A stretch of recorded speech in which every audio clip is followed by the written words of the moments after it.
Bienvenidos a Unamos Ideas, a este espacio de la pluralidad, a este espacio de nuestra Suprema Corte de Justicia de la Nación, de nuestra Universidad Nacional Autónoma de México y hoy del Tribunal Unitario Agrario.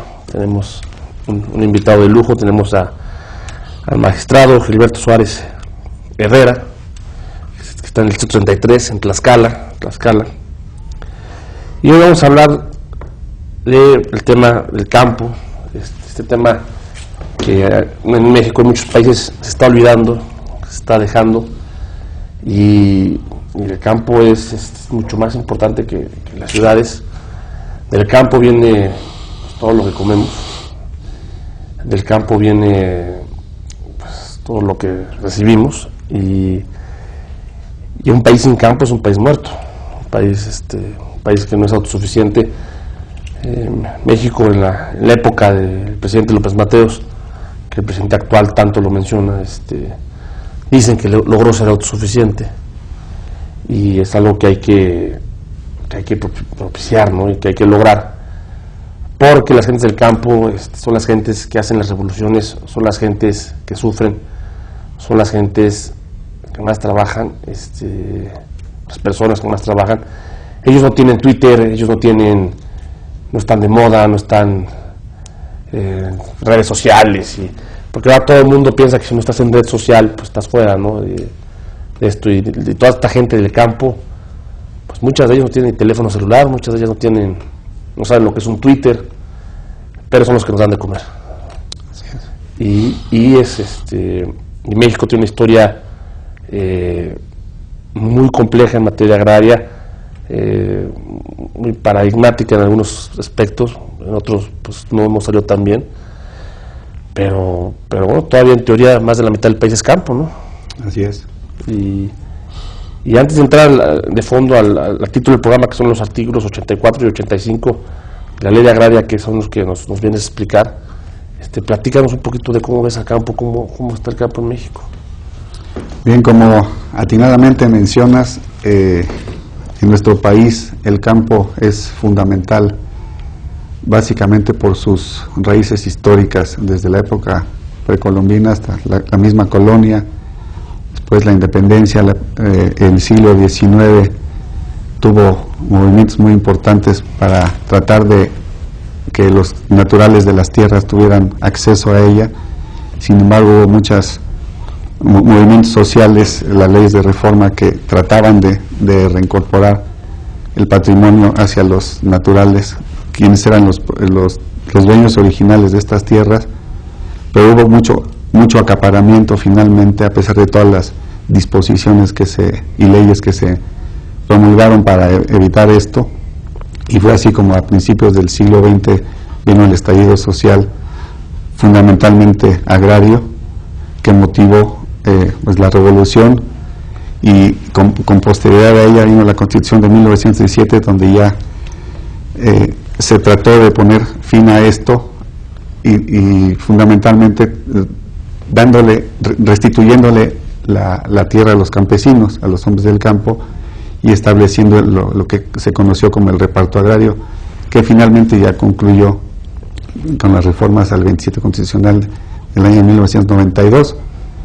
Y en ese reparto agrario se repartieron pues prácticamente más de la mitad del territorio nacional, que es lo que constituye actualmente la propiedad social para ejidos y comunidades, distinguiendo al ejido como un ente a quien le son dotadas tierras de personas que fundamentalmente que no las explotaban, las tenían abandonadas, o que había acaparamiento si excedían los límites de la pequeña propiedad.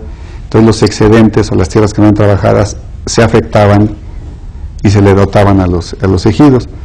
Por su parte, las comunidades son pueblos, etnias fundamentalmente, que tienen posesiones históricas desde tiempo inmemorial, y las acciones agrarias por medio de las cuales se les dan sus tierras son procedimientos donde se les reconoce y titula sus tierras. Esta vendría siendo una diferencia entre lo que es un ejido y una comunidad, pero ambos constituyen lo que es la propiedad social en nuestro país. que el chiste aquí es que tanto las comunidades sociales como los ejidos también sean productivos, ¿no? Así es. Como bien indicas, a finales de los años 70 aproximadamente, nuestro país era autosustentable en cuanto a la producción de alimentos. A partir de ahí, por diversos motivos, entre ellos el abandono del campo, emigración hacia las grandes ciudades o el fenómeno de irse a buscar mejores aires a otros países, hubo un abandono hacia el campo, ligado con falta de recursos económicos, de fertilizantes, de tecnología, y el país dejó de ser autosustentable. Entonces empezó a tener un auge la cuestión económica en cuanto a la importación de alimentos, que fue la medida en que el gobierno encontró la solución para esto, en lugar de poner especial atención en que se recuperase esa autosustentabilidad, y vino ese deterioro, sí, que ha sido creciente. Y pues sí, hay muchas facilidades. Los mismos tratados de libre comercio dan elementos para que pueda haber mucha fluidez en lo que es la obtención de productos de otros países, pero se sigue abandonando lo que es la producción en nuestro país, y seguimos siendo dependientes, cuando una de las finalidades de esta modificación del artículo 27 constitucional es considerar que es una función estratégica de nuestro país, el campo y la producción de alimentos. Sí, no, sin duda alguna, y lo sufrimos el año pasado. El aguacate llegó a estar a 90 pesos. Tuvimos un problema con la tortilla, que nunca habíamos tenido, y ahorita el ajo está carísimo. El ajo es un producto vital, que va en todas las salsas, que va en todos los... está muy caro, y también tuvimos por ahí un problema con el jitomate. Y el huevo también. Y el huevo tuvimos un problema al final, que es muy claro lo que está diciendo el señor magistrado. Son aspectos de políticas de Estado, estratégicas, o sea, no son de jueguitos de Farmville y esas cosas, no, o sea, son políticas de Estado que tienen que estar muy sustentadas para que el salario mínimo que ganan nuestros trabajadores, que es muy poco, les alcance para subsistir. Pero tenemos que traer maíz de Estados Unidos y aguacates de Brasil y tomates de California, pues estamos fregados, ¿no? Así es. Y todo esto, magistrado, ¿tú lo ves al día, te toca ver todo esto en tu... Sí, efectivamente, una de las funciones cuando tenemos desempeñamos nuestra función en los tribunales es presidir las audiencias en las cuales se ventilan los juicios. Tenemos la obligación de estar presentes en estos actos, y ahí de viva voz escuchamos las palabras de los campesinos, y más allá de su problemática respecto de la tenencia de la tierra, muchas veces sale al tema lo que es cómo viven, cómo sufren, cómo padecen, las carencias que tienen, y que eso en muchas ocasiones escala la problemática de la tenencia de la tierra. Sí, porque tú mencionabas que se iban a Estados Unidos en los tantas, pero se iban al campo también. Así es, o sea, así es, pues está ampliamente conocido la capacidad que tienen nuestros hombres del campo para llevar a cabo esa función. Son gente muy conocedora de eso, muy hábil, muy esforzada, y pues también es una labor difícil, porque implica, si me permites el término, ensuciarse las manos. Oye, lo que a mucha gente no le gusta, estar al rayo del sol las inclemencias del tiempo, ver si el clima permite que haya buenas cosechas o malas, o si se echaron a perder, o si caen las heladas, y todo lo que incide en el campo, que hasta podríamos decir que es una labor muy sacrificada, el trabajo que llevan a cabo estos hombres y mujeres, y sin embargo no tienen una vida pues adecuada, que satisfaga suficientemente sus necesidades. Lo hacen, ¿no? Yo te platicaba antes del programa de que alguna vez en la carretera de San Cristóbal de las Casas a Palenque, tocó ver a niños de 5 años en la orilla, trabajando con picos, sembrando maíz, con sus padres, con sus madres, y decías, ay caray, pues flojos no son, ¿no? O sea, quieren trabajar.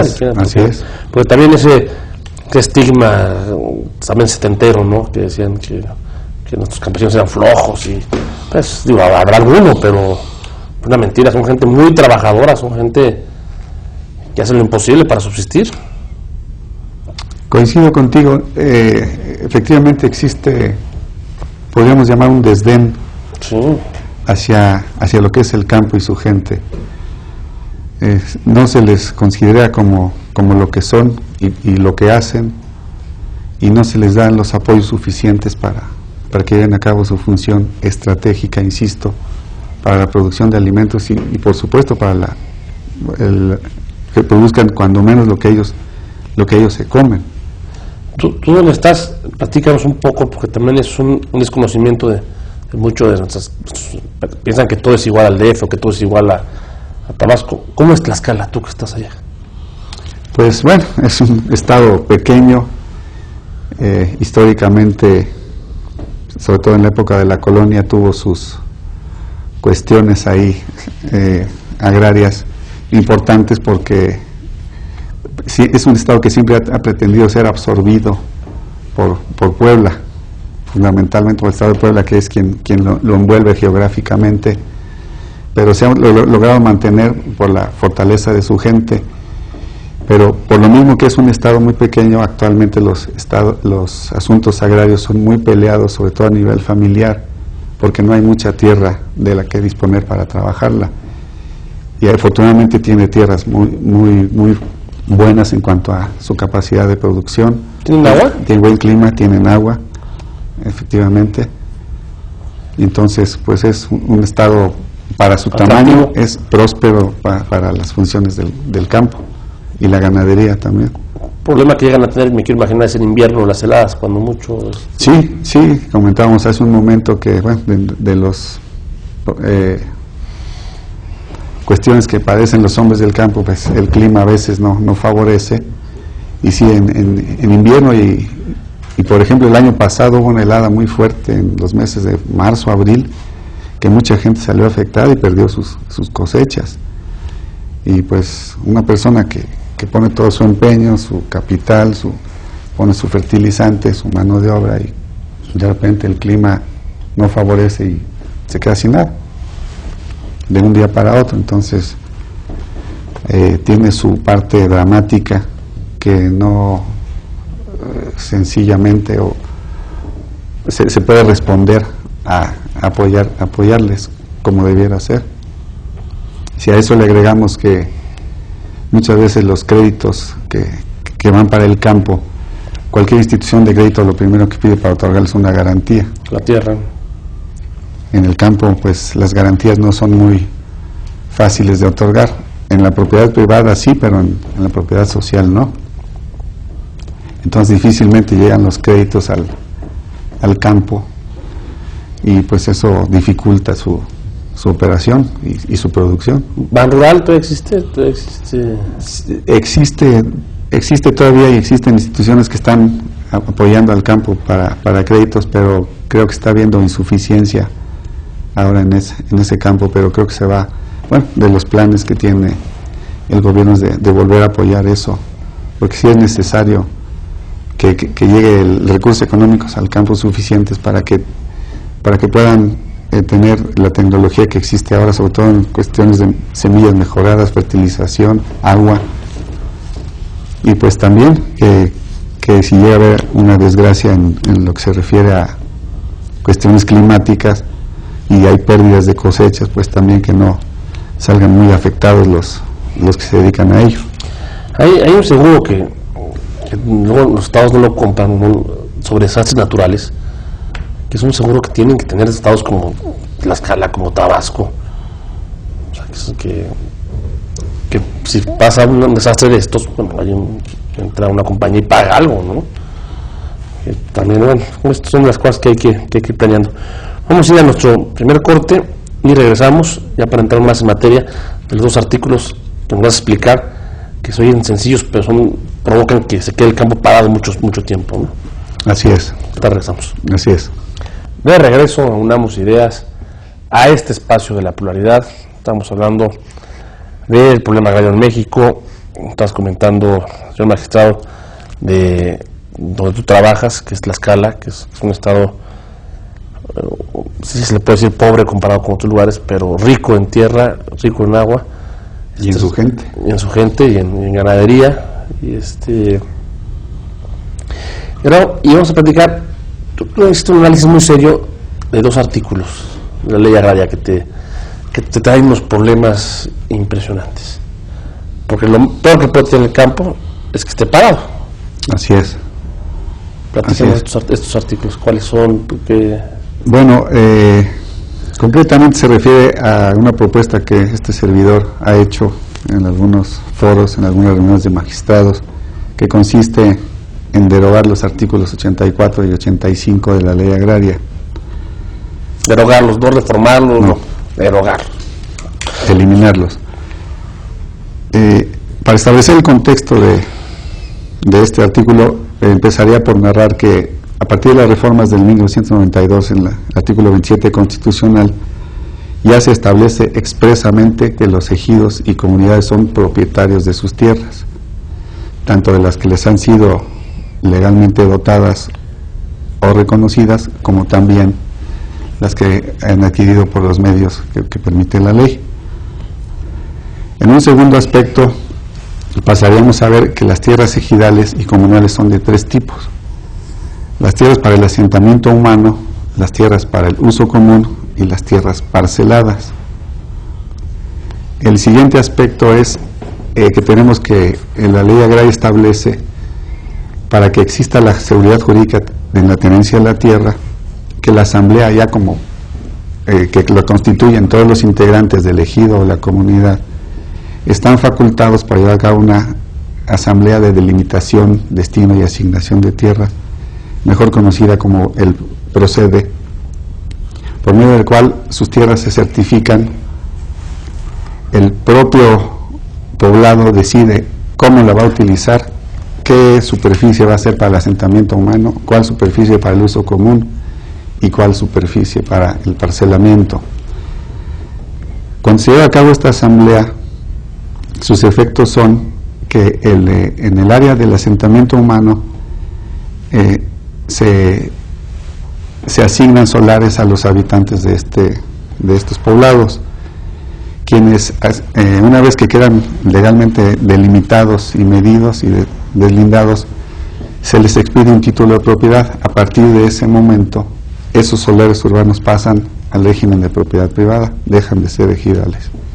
Pero son para los ejidatarios originales. Pues son para ellos, pero ya como propiedad privada, ya no como parte del ejido. Okay. El resto de la infraestructura sigue siendo ejidal, pero los solares ya no, esos ya pasan a ser propiedad privada. ¿Y estos solares de qué tamaño son más o menos? Varía según el tamaño del ejido y según el tamaño de las áreas de asentamiento, pero llegan a haber solares de hasta media hectárea. Media hectárea. En muchos lugares, que es un tamaño considerable, como también los hay muy pequeños de 200 o 300 metros, a veces de 100 metros, o sea, muy pequeños, y es donde ellos construyen su casa para habitarla. En los 100 metros, pero en los de media hectárea construyen una casa y siembran, ¿no? Efectivamente, bueno, pueden aprovecharla ya como propiedad para lo que ellos quieren, pero pueden poner, a veces ponen corrales o alguna pequeña instalación para, digamos, una granja pequeña, una huerta, cosas de ese tipo. Pero aquí lo relevante es que ya es propiedad particular. Okay. Después pasaríamos al área de uso común.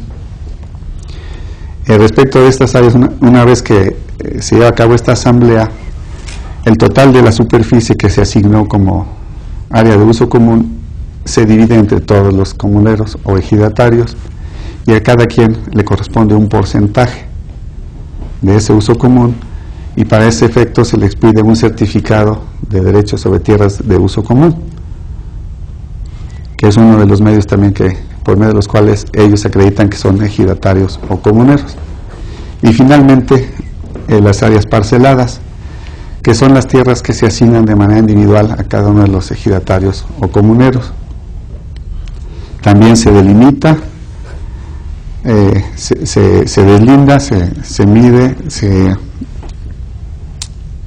le asigna un número, su ubicación, y con motivo de esta asignación también se les pide un certificado parcelario, donde aparece el nombre del ejidatario, su edad, el número de certificado, la fecha del acta de asamblea por medio de la cual se le asigna este documento, y al reverso viene un croquis de la parcela con su ubicación, y trae el cuadro de construcción, que son los datos de sus medidas y colindancias, cuánto mide en cada uno de sus lados, su superficie, su ubicación, y esto ya se hace con la tecnología moderna, con GPS, que simplemente con leer los datos de ese cuadro de construcción y a poner un GPS se localiza dónde está esa parcela. ¿Y esto, si hay siembran, hay que hacer en cuántas parcelas? Ya es la porción de tierra que se le asigna en individual a cada campesino, y ellos le dan el uso y usufructo que estimen conveniente. Obviamente el destino es para que la trabajen. Lamentablemente en este caso, pues, y fue uno de los motivos por los cuales se llegó a su término el reparto agrario, es que hay parcelas que son muy pequeñas. La tierra ya estaba pulverizada con el reparto agrario. Pues la tierra, si se pulveriza, deja de perder su capacidad productiva. Perdón, me equivoqué aquí. Sí. O sea, no dije deja de perder, no, pierde su capacidad productiva, porque ya son extensiones muy pequeñas. Entonces, para una adecuada explotación de la tierra se necesitan superficies que mínimo tengan una superficie considerable en su tamaño para que pueda aprovecharse su capacidad productiva, si me vales el término. En cuanto a estas tierras parceladas, habría una siguiente etapa, que es que la asamblea puede asignar, si así lo decide.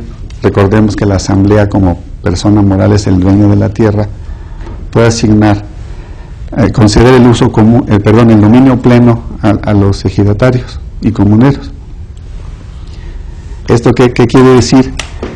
Que esas tierras, quien quiera acogerse a esta facultad que le otorga la asamblea del dominio pleno, puede adquirir la propiedad privada, convertirse en propiedad privada esta parcela que originalmente era de propiedad social. Son asambleas de formalidades especiales que reúnen todo, que la ley establece unos requisitos. Tiene que estar presente un fedatario público y como asesores, y porque su ley orgánica así se los establece, la personal de la Procuraduría Agraria.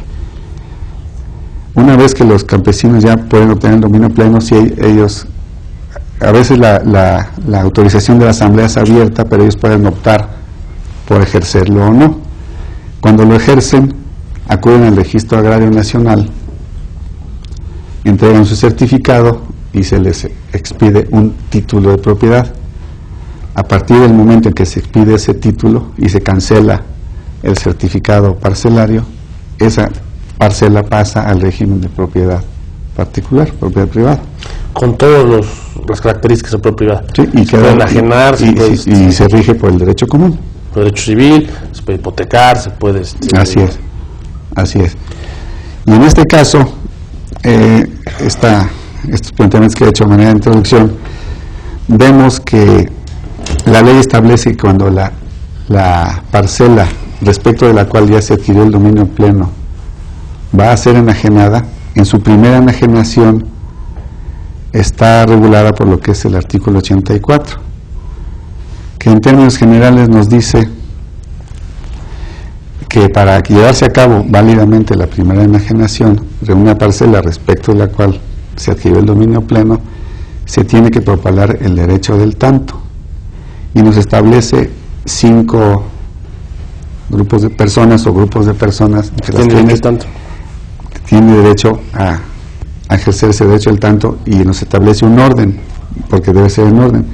En primer lugar, habla de los familiares del ejidatario. En segundo lugar, nos habla de las personas que trabajaron en la tierra por más de un año. En tercer lugar, de los ejidatarios. En cuarto lugar, los avecindados. Y en quinto lugar, el ejido como persona moral. Esto se oye, y lo es en la práctica, complicado, porque ¿cómo se lleva a cabo este derecho del tanto? La ley misma nos establece que tienen un término de 30 días para manifestarse si de su interés adquirir esa parcela o no. Al mismo tiempo, si no se ejerce el derecho del tanto en ese término, caduca el derecho, pero si no se lleva a cabo, la venta puede ser anulada. ¿Qué es donde está el problema? Ahí es donde está el problema.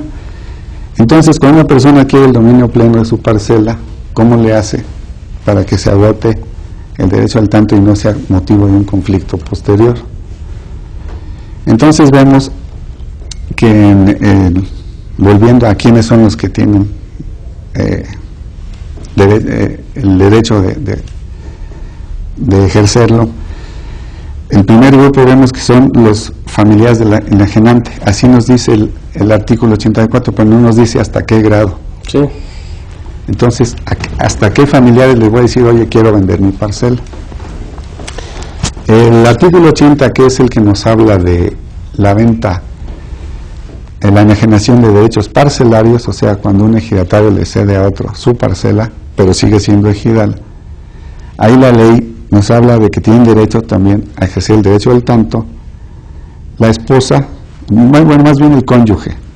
En segundo lugar, la concubina o concubinario. En tercer lugar, uno de los hijos. Entonces es muy clara esa disposición, pero aquí nada más habla genéricamente de familiares. Entonces, ¿hasta qué grado? Hay ahí por ahí algunos criterios del Poder Judicial en tesis aisladas que nos dicen que el grado no puede ser limitativo, o sea, entonces se complica la cuestión, porque por analogía muchas veces las personas se acogen a lo que dice el artículo 80 y solo anuncian la venta de su parcela a la esposa, a la concubina o concubinario o a los hijos, pero omite a los cuñados, a los parientes, a los primos, tíos, a los primos. Y luego si en los criterios dicen que no puede ser limitativo, pues se vuelve ahí la cuestión un poco complicada, como vamos a ver más adelante. En segundo lugar, nos habla de las personas que hayan trabajado las parcelas en el último año. ¿Quiénes son esas personas? ¿En calidad de qué trabajaron en esa tierra? Si eran como empleados, como medieros, si efectivamente trabajaron el año o fue menos, en fin. Todas estas cuestiones las destacamos porque en caso de un litigio tienen mucha relevancia, que podrían propiciar la nulidad de la enajenación, ni más ni menos. En tercer lugar, los ejidatarios. En cuarto lugar, los avecindados. Igual, ¿cómo se puede notificar a todos los ejidatarios de un ejido? Correctamente. Porque si va a ser, se supone que una notificación tiene que ser un acto personalísimo, hay que ir de uno por uno. Oye, te aviso que voy a vender mi parcela. Lo que podría llevarse a cabo en una asamblea quizá, pero no todos los ejidatarios están presentes. Es más, por las labores propias del campo y de sus actividades, ellos no están presentes todo el tiempo en el poblado. Muchas veces van a buscar otros empleos, otros medios de subsistencia, o de plano se van, siguen siendo ejidatarios, pero se van a Estados Unidos o a una ciudad a desempeñar algún otro tipo de empleo remunerado. Es importante, ahorita lo que está mencionando el señor magistrado, para las gentes que no estamos familiarizadas con el campo, me explicaba en el corte que hay labores del campo que trabajan una semana como locos y luego 3 meses tienen que esperar a que salga la... Así es que el trabajo del campo así es precisamente, y llega a ser muy intenso en ciertos momentos en que está uno en la madrugada, como decíamos hace un momento, ensuciándose las manos, sembrando, después, bueno, primero preparando la tierra, luego sembrando, después el riego, el abono, todas estas cuestiones, pero después llega un momento en que se hace una especie de pausa, la tierra tiene que hacer su trabajo, y en ese momento, a partir de ahí, el campesino, ¿qué hace? Pues tiene que ir a buscar, preferentemente busca alguna otra cuestión productiva mientras la tierra hace su labor. Claro, va ocasionalmente, a veces diario, a veces cada tercer día, a regar, a acomodar, a limpiar, a deshiervar, a desmontar, en fin, cosas que requieren mucha mano de obra. 12 horas libres del día. Pues así es. Trabajar. Entonces le queda un tiempo libre considerable que pues pretenden aprovecharlo en otras cosas. Entonces notificarlos, bueno. Entonces notificarlos es problemático. Los avecindados, pues se supone que son las gentes que tienen esa calidad reconocida por la Asamblea por el simple hecho de vivir ahí, pero lo mismo, siendo que ellos no son ejidatarios, pues no tienen tantas obligaciones como quien sí es ejidatario respecto al ejido, entonces menos están y menos se les puede localizar. Y por último, el ejido como persona moral. Entonces, este servidor, viendo esta complejidad y conociendo algunos asuntos que han surgido con motivo de la aplicación de este artículo, vemos que se presta mucho a que no se logre lo que es una finalidad esencial de la ley agraria, que es que se tenga la certeza y la seguridad jurídica en la tenencia de la tierra. Difícilmente se puede lograr con una disposición que tiene este tipo de problemática, sobre todo en caso de un litigio. Si además... Pero aparte son gente humilde, o sea, los costos de hacer toda esa notificación. Así es, así es. La misma disposición nos dice más adelante que el Comisario Ejidal y el Consejo de Vigilancia, que son los órganos de representación del ejido, serán responsables de que esto se lleve a cabo. Y aquí entramos a otro aspecto. ¿Hasta dónde llega esa responsabilidad? Si no se cumple, ¿son responsables de qué? ¿Y cómo van a subsanar ese incumplimiento? ¿Sí? Y al final, el último párrafo de este mismo artículo nos dice que bastará con que se haga la notificación, que la persona que va a vender le notifica al comisariado con la participación de 2 testigos o ante fedatario público de que voy a vender mi parcela, y el comisariado, bajo su responsabilidad, publicará de inmediato en los lugares más visibles del ejido que Juan Pérez va a vender su parcela. Y eso se supone que con este último párrafo se subsana todo lo anterior. Pero aún así, pues de todos modos, en el caso del litigio, esto no es suficiente. ¿Por qué? Porque una persona que simplemente se presenta en un juicio y diga, oye, tribunal, pido la nulidad de la venta porque a mí no me propalaron el derecho del tanto, pues ya es motivo de iniciar un juicio y detiene todo lo que se esté haciendo en esa parcela, porque queda sujeto a un juicio. Entonces, ¿qué tan tardados son los juicios, Ray? Buena pregunta. El legislador puso especial esmero en esa situación. Un juicio agrario normal no debe pasar de 3 meses. Bueno, menos se lleva a cabo en una audiencia pública en la que está diseñada para que la instrucción del procedimiento se agote en un solo acto, que es la audiencia, a menos que haya pruebas que queden pendientes, que por su naturaleza no se pueden desahogar en esa audiencia, como son periciales o cuestiones de ese tipo, y se cerraría la instrucción rápidamente y se podría dictar sentencia en un corto plazo.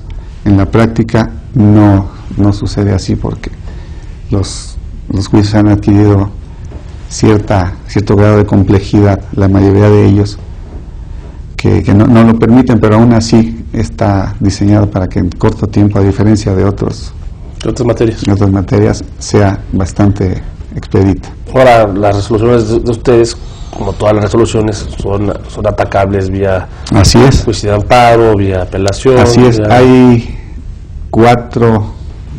3 tipos de acciones que son recurribles mediante lo que se conoce como el recurso de revisión, y son los juicios que son en los que se ven involucrados los intereses colectivos del ejido.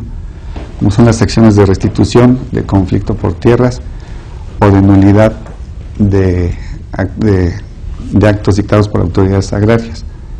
Como ahí se involucra el elegido como colectividad, el medio de recurrir estas sentencias es mediante el recurso de revisión, del cual tiene conocimiento el Tribunal Superior Agrario, porque también como órgano conocedor y especializado en la materia, puede conocer y resolver de mejor manera estas problemáticas. Todos los demás juicios, también en un afán de que se llegue a la definitividad en las sentencias, todos los demás se van al amparo directo. Para no tener muchas instancias en las cuales estar recurriendo. Esa es la finalidad de esto. Vamos al segundo corte y regresamos a seguir explicando esto que estamos haciendo de el tiempo que puede estar parado el campo, que es lo que al fin del día a nadie le interesa, ¿no? Así es. De regreso a Unamos Ideas, a este espacio de la pluralidad. Estamos hablando lo que es el litigio agrario y comentabas que que primero van con ustedes, en primera instancia, y tratan de resolver en menos de 3 meses, salvo que por cuestiones técnicas que son muy lógicas, ¿no? En el campo pues, no es ver 2 papeles, sino es ir al campo. Que hay el recurso de revisión, ya lo ve el Tribunal Superior Agrario, y en otros para ciertos aspectos nada más.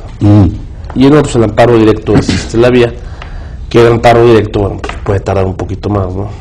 Así es. Entonces ya viene siendo la última instancia, y ya está, y no como en otras ramas del derecho en las cuales pues hay más instancias hasta que llegue una sentencia a alcanzar su definitividad. En materia administrativa son cosas espantosas. Con usted desde un principio hay suplencia a favor del destinatario. La ley nos ordena que cuando sea necesario habrá suplencia en sus planteamientos de derecho. Muy importante, porque hay un grupo social en nuestro país, los niños,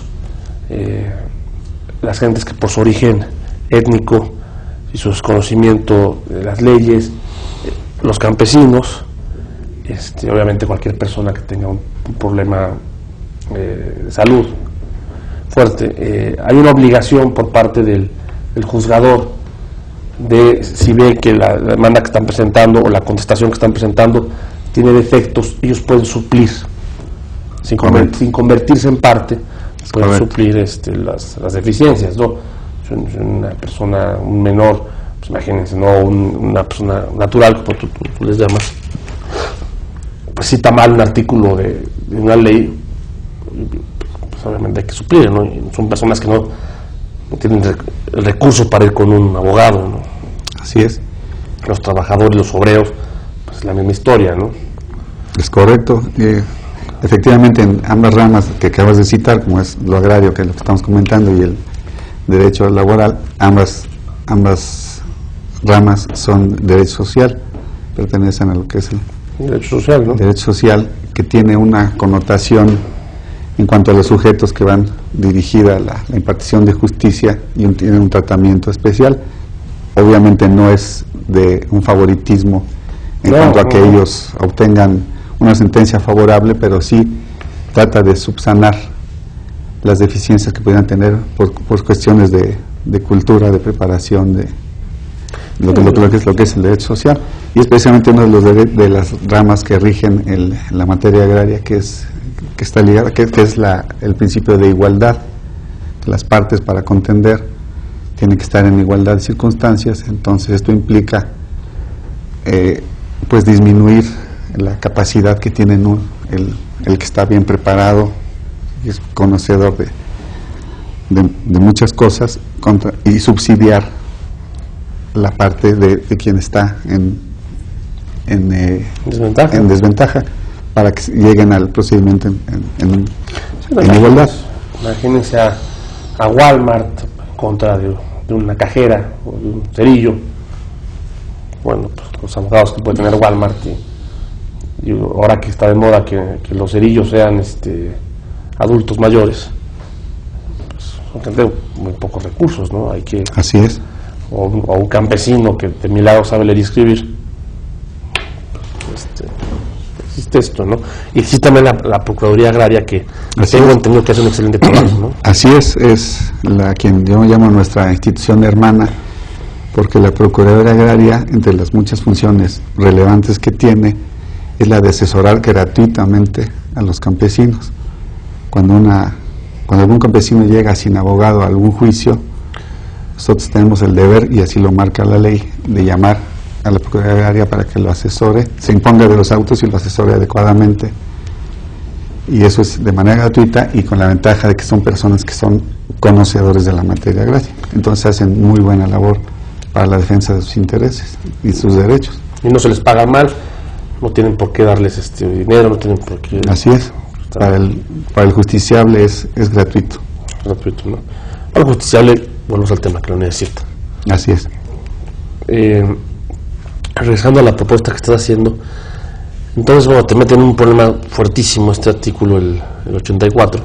Así es. Esta propuesta que este servidor formula nace, bueno, además de su complejidad en lo que se refiere a los litigios en la que se ve involucrado este artículo, viene también de una parte, llamémosle, histórica dentro del mismo ejido. Para que un campesino obtenga el dominio pleno de su parcela, tuvo que pasar antes por dos que yo considero filtros importantes. Primero, la asamblea de asignación de tierras, donde la asamblea decide a quién le va a dar, a cada quien le va a dar su porción de tierra. O sea, ya está diciendo, esa parcela va a ser para ti y ya tú la trabajas y todo esto. Entonces ahí hay una actitud de decir, pues ya es para ti, ya no, yo como ejido o el resto de los ejidatarios no la quiero para mí, no te la voy a pelear, no la quiero para un uso específico como son las parcelas para la unidad industrial para la mujer o para la parcela escolar. Entonces ya quédatela, trabájala. Entonces ya hay una decisión respecto de una parcela específica, te la doy y trabájala. Después pasaré lo que llamaré un segundo filtro. Ahora, en una asamblea también de formalidades especiales te doy el dominio pleno. Si tú quieres, la puedes convertir a propiedad privada. Entonces, si ya pasó por esos dos filtros, ¿qué necesidad de cuando el ejidatario ya adquirió el dominio pleno y la quiere vender, otra vez le diga al ejido, oye, ¿quién la quiere? Antes de que yo se la venda a quien yo quiera.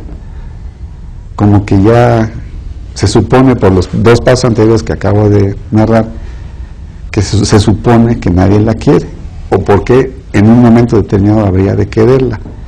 ¿Por qué digo esto? Porque es precisamente lo que provoca que haya juicios que yo me atrevería a llamar o denominar como simulados.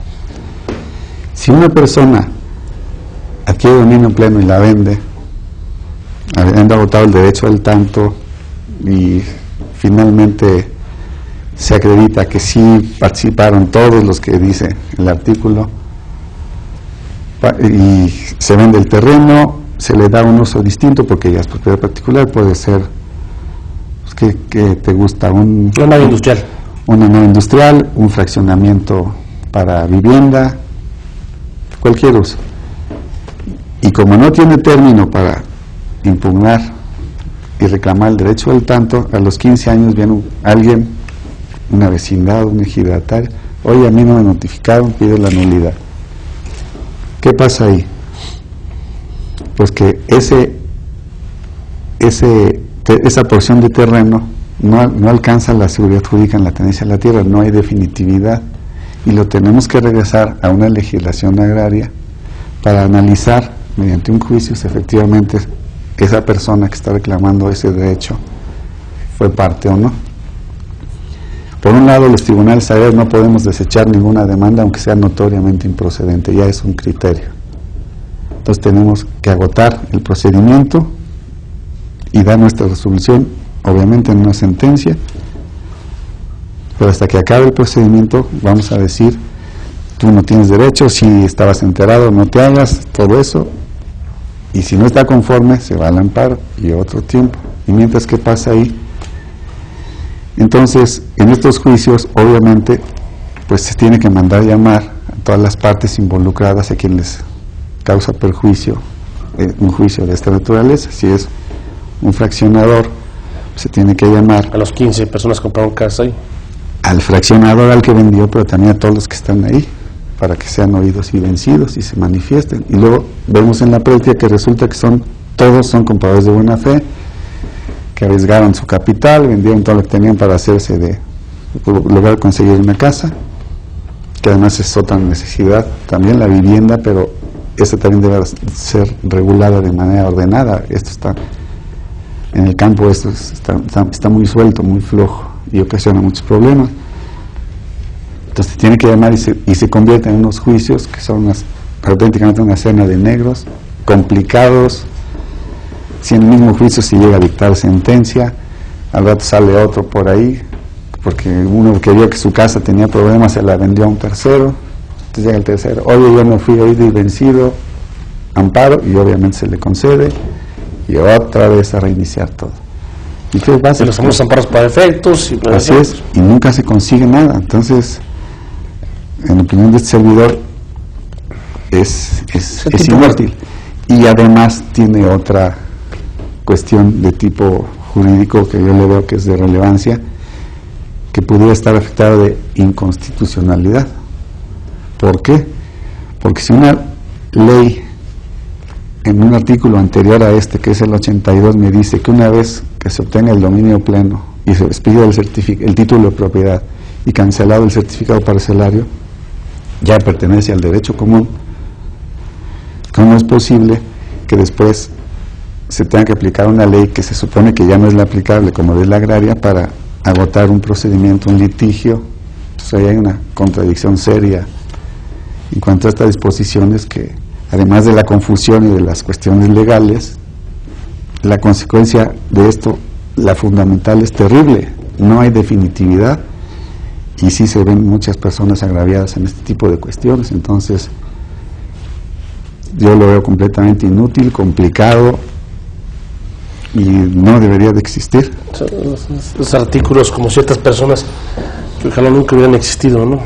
Así es, porque además, pues, gente que existe y que no siempre tiene escrúpulos, andan viendo dónde hay cierto tipo de asuntos o de hechos para conseguirse la gente necesaria. Ándale, yo te ayudo y te vas a hacer rico, y vas a ver, y les vamos a sacar tanto, y órale, y ahí va el juicio. Sí, que en el caso de un fraccionamiento, pues ya aquí en México, la gente que ha tenido algún litigio, pues es una carga emocional, una monserga, una friega, para hablar en español, claro, de aquellas. Pues mucha gente dice, bueno, pues ya compró su casa, ya se embolsó, ya hizo un esfuerzo, y dicen, oye, bueno, pues ahora nos va a quedar 300,000 pesos y ya nos desistimos. Pues qué friega, ¿no? Por un artículo que es el típico artículo que está hecho de buena fe, que tiene su razón de ser por arriba, por afuera, pero que ya en el fondo es pues está mal. Es como el que pusieron algunas legislaciones del esposo que no pasa alimentos, o el ex esposo, y que la ex esposa lo puede demandar, lo puede meter denunciar y lo puede meter a la cárcel. Pues de que él se metió en la cárcel, ella lo que quiere es que le pase la pensión, ¿no? Así es. O sea, es que bueno, pues es obligado, pues todo el mundo lo ve así de golpe, que lo metan a la cárcel. Pues sí, pero el fin, o sea, lo que quiere la esposa y lo que quieren los niños, pues es comer y estudiar, ¿no? Así es. Meter al papá en la cárcel. Así es. Y son de las cosas que... Porque aparte, aquí en México, y en todo el mundo, pero en México en particular, la historia de la tierra es una historia muy fuerte. Platicamos del caso del Tigre de Álica en Tepic, Nayarit, que logró que se hiciera un estado después de problemas, sobre todo de tierra. Después fueron políticos, pero fue de tierra. Que la gente aquí en México no tiene que tener su escritura, su certificado. Y qué friega que tenga su escritura y que pase todo esto, ¿no? Sí, pues quien logra finalmente tener un documento válido con todas las de la ley inscrito en el registro público, es un título de propiedad ante el fedatario público, que tiene su cuenta catastral, etcétera. Toda la ley. Real. Sí, y que paga y es un patrimonio, y de repente, oye, pues siempre no, porque pues a aquel no le dieron el derecho del tanto y todo va para atrás, y si la venta llegara a ser anulada, pues todo va para atrás. ¿Y cuáles son las consecuencias de eso? Lo que pasa en el Inter, ¿no?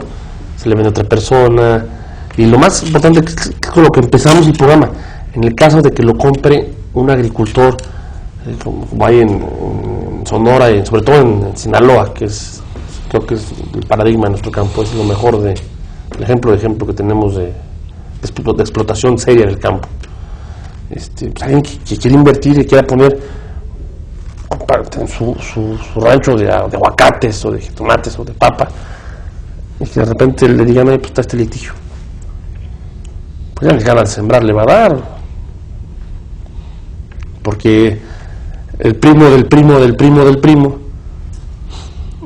no lo notificaron, o alguien que durante un año trabajaba, como tú dices, que iba una vez cada 2 meses a limpiar algo, pues tampoco me notificaron. Sí, es el típico artículo que tiene buena fe y que... Obviamente su espíritu era, así lo quiero entender, que su finalidad era proteger hasta donde fuera posible una idea que tiene el legislador, con la cual coincidimos, que es que preferentemente lo que haya sido ejido permanezca lo más posible en el propio ejido y sus integrantes. Pero si estamos hablando de un dominio pleno y de una propiedad particular, ya estamos hablando de una naturaleza totalmente distinta, unos fines totalmente distintos a lo que es la materia agraria, y que ocasiona problemas. Lo que explicaste, y que en un artículo anterior, en el 82, ya se les convocó, se habló con ellos, la asamblea fue la que dio el visto bueno para esto. Entonces, bueno, es como hacer las cosas 2 veces, ¿no? Es como casarte y a los 2 años a ver otra vez, así es. Otra vez vamos a hacer un civil, otra vez vamos a hablarle a... Bueno, pues ojalá este programa nos han visto legisladores, diputados, senadores, legisladores locales, y han puesto atención en estos temas, y se han logrado reformas. Digo, no solamente en este programa, en todo lo que es la barra de opinión del canal judicial, en las sentencias del Pleno, y espero que esto se resuelva, y si no, que por lo menos vía una jurisprudencia, que sería que este artículo es inconstitucional, ¿no? Pues sí, algo se tiene que hacer sobre ello, porque hay en la actualidad algunos tribunales, algunos litigios importantes respecto a la aplicación de este artículo que están atorados por lo mismo, y con las consecuencias que son terribles para una nación que aspira a progresar y a darle a sus habitantes seguridad. Pues muy bien, pues nos acabó el tiempo, magistrado. Esperemos que en un año regreses y nos comentes que ya está derogado este artículo, y por lo menos también otra vía muy buena es mandar un memorándum a todo lo que son nuestros magistrados que tenemos en el Poder Judicial Federal, que están dedicados a la materia agraria y que conozcan ese tema. Muchas gracias. Gracias por la invitación. Nada.